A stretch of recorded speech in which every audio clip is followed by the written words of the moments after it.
Bonjour à tout le monde et que la grâce et la puissance de Dieu soient avec vous et avec la Côte d'Ivoire. Aujourd'hui, nous allons parler de notre pays. Oui, nous avons un merveilleux pays. Vous voyez, depuis ce temps, j'ai des révélations assez glorieuses.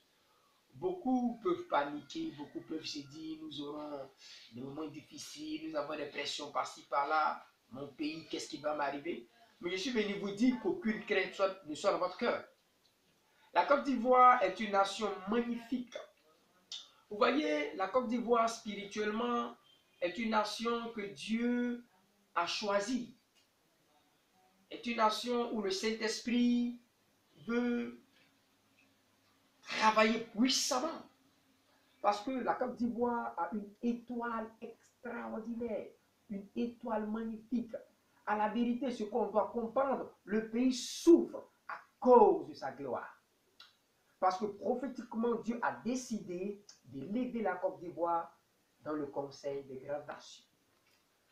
Notre nation fait partie des nations de l'Afrique noire qui va connaître un développement qui va étonner, qui va impacter beaucoup de personnes sur beaucoup de plans. Sur le plan économique, notre économie bientôt va se fortifier, je vous dis la vérité. Au niveau des investissements, nous allons voir de grands investissements très stratégiques. Bien aimé, notre nation va se positionner très bientôt dans le Conseil des Nations. C'est à cause de cette étoile que notre nation, comme je l'ai dit, a été jalousée. Même que d'autres sont allés maudire cette nation par des rituels, par des sacrifices par-ci, par-là, pour que cette nation profite à leur mafia spirituelle, profite à leur sorcellerie spirituelle. Mais je vous dis que toutes ces activités ont été en vain. La Côte d'Ivoire reste une nation solide. Il y a eu un temps de guerre. Il y a eu un temps d'incompréhension. Il y a eu un temps où nous sommes poursuivis. Mais ce qu'il faut retenir et comprendre, le livre de l'Ecclésiaste nous dit qu'il y a un temps pour toutes choses. Notre pays, selon Dieu, va entrer dans un temps de paix et de paix profonde. Notre pays va entrer dans un temps d'élévation et de grande élévation. Bien-aimés, que devons-nous faire? Nous devons aller à une réconciliation profonde. Mais pouvions-nous aller à une réconciliation profonde sans la main de Dieu? Pouvons-nous aller à une réconciliation profonde et sincère sans que Dieu nous aide?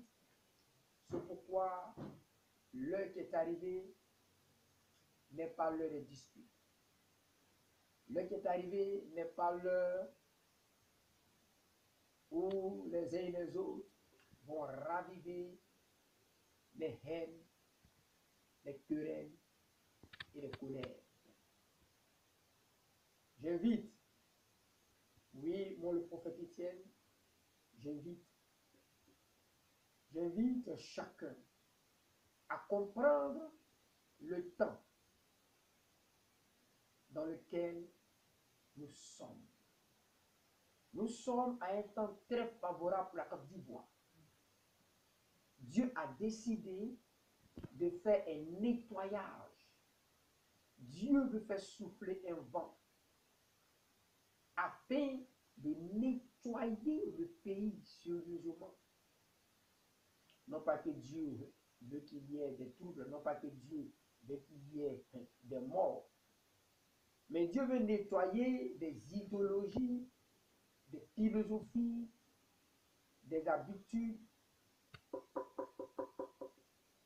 qui ne sont pas à sa gloire. Il va faire ce travail-là.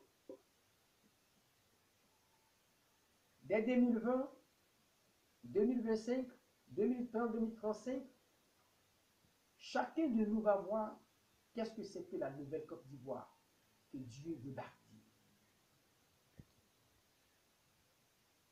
Notre nation a échappé je vous le répète, notre nation a échappé totalement à la main de Satan.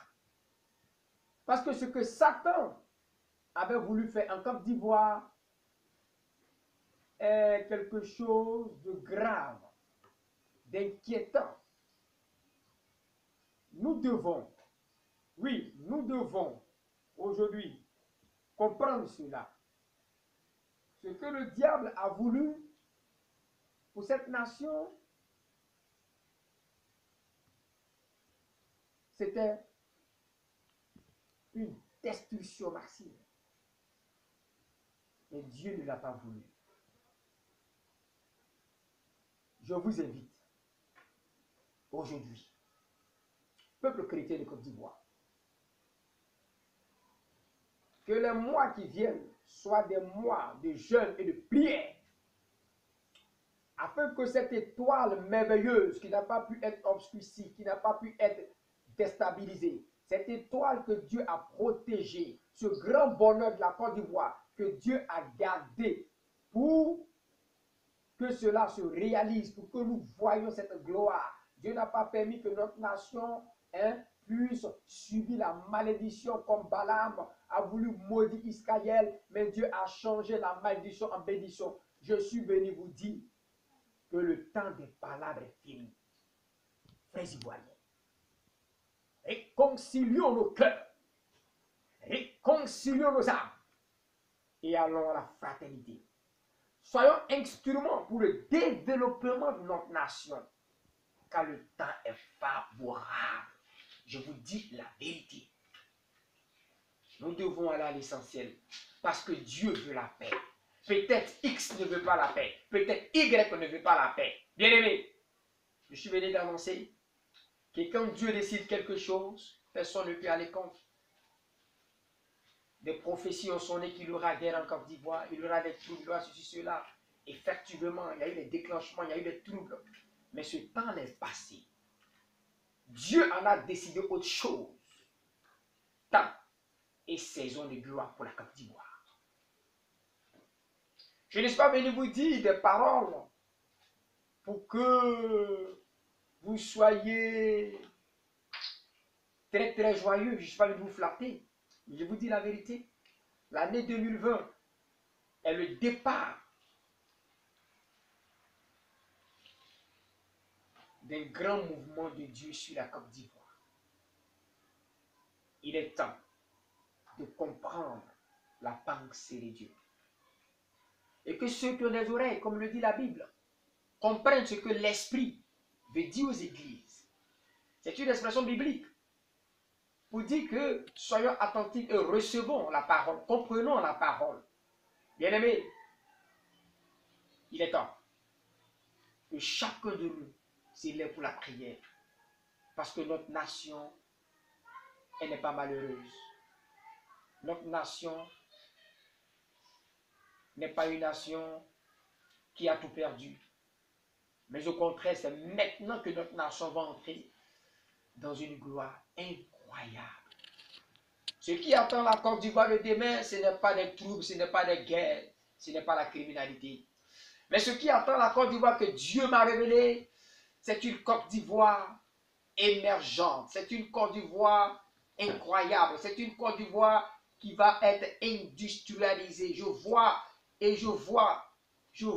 toujours dans des visions un développement incroyable, des investissements incroyables, une stabilité incroyable. C'est pourquoi j'appelle chaque Ivoirien à la prière. Il est l'heure de jeûner les prières. Il est l'heure de porter notre nation devant Dieu afin que ces révélations s'accomplissent. Je vous remercie. Que la paix soit sur la Côte d'Ivoire. Que la paix soit sur les autorités ivoiriennes. Et que la paix inonde la Côte d'Ivoire au nom de Jésus. Je vous remercie. Amen.